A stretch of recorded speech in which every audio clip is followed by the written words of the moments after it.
కృతజ్ఞతాస్తుతులతో ఆయన సన్నిధికి వచ్చేదము, కీర్తనలు పాడచ్చు, ఆయన పేరిట సంతోషగానము చేయుదాము. ఓకే, కీర్తనలు ఉన్నాయి, కృతజ్ఞతలు ఉన్నాయి, థ్యాంక్ యూ జీసస్ ఉన్నాయి, అన్నీ ఉన్నాయి. తర్వాత 7, రండి నమస్కారం చేసి సాగిలపడదుము, మనల్ని సృజించిన యెహోవా సన్నిధిని మోకరించుదుము.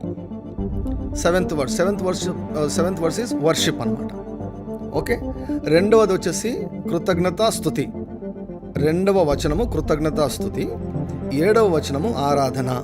సో ఆరాధన అయిపోయిన తర్వాత చూడండి 7వ వచనం చివరి భాగం, నేడు అంటే ఎప్పుడు ఆరాధన చేసావో, ఎప్పుడు స్తుతించావో, ఎప్పుడు పాటలు పాడావో, ఆ నేడు మీరు ఆయన మాటను అంగీకరించిన ఎడల ఎంత మేలు.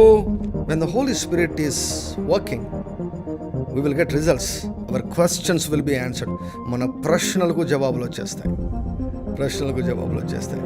నేడు ఆయన మాట మీరు అంగీకరించిన. సో కృతజ్ఞతాస్తుతి ఆరాధన తర్వాత ఆయన మాట్లాడతాడు.